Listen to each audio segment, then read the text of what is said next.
কি বললি? তোদের ওখানে চরম গরম? আমাদের এখানে কিন্তু দারুণ দারুণ গরম। কিন্তু গরমকে কিভাবে নরম করতে হয় সে টেকনিক আমার জানা আছে। কতজনকে বুদ্ধি দিলাম, কতজনকে, কিন্তু সবাই বেঈমান, জানিস তো? সবাই বেঈমান। আরে বুদ্ধি নিয়ে আমার সঙ্গে আর কেউ দেখা করে না, কেউ দেখা করে না, আমাকে দেখলেই পালিয়ে যায়। হ্যাঁ, হ্যাঁ, তুই আমার ভালো বন্ধু, তাই বুদ্ধিটা তোকে আমি দেবো। আর শোন, রাত 10টার সময় আলমারি খুলে লেপটা বের কর। হাট, আমি পাগল? তুই পাগল, তোর সাত গোষ্ঠী পাগল।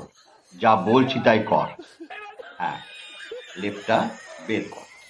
লেপটাকে খাটে না রেখে সোজা কুয়োতলায় নিয়ে যা।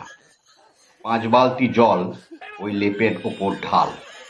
ভালো করে লেপটাকে ভিজিয়ে নে, চুবড়ি ভিজে করে, যেন লেপ থেকে টপ টপ করে জল পড়ে। হ্যাঁ, তারপর সেই লেপ তুলে এনে ঢাকা দিয়ে শুয়ে পড়। হ্যাঁ, তারপর 3টের সময় দেখবি যে লেপটা গরমে একবারে কড়কড়ে হয়ে গেছে। হ্যাঁ, তখন কাঁপতে কাঁপতে গিয়ে ওই লেপটাকে কুয়োতলায় আবার ভিজিয়ে নে। ভিজিয়ে নিয়ে এসে ঢাকা নিয়ে আবার শুয়ে পড়।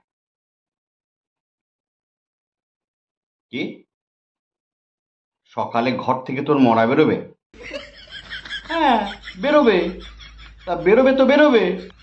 গরমে মরার থেকে আরামে মরা অনেক ভালো। আমি কেন লেপ ঢাকা নিয়ে শোবো? আমি তো বুদ্ধি দিই। আমি মরে গেলে বুদ্ধিটা কে দেবে? কেটে দিল। ভালো বুদ্ধি কেউ নেয় না।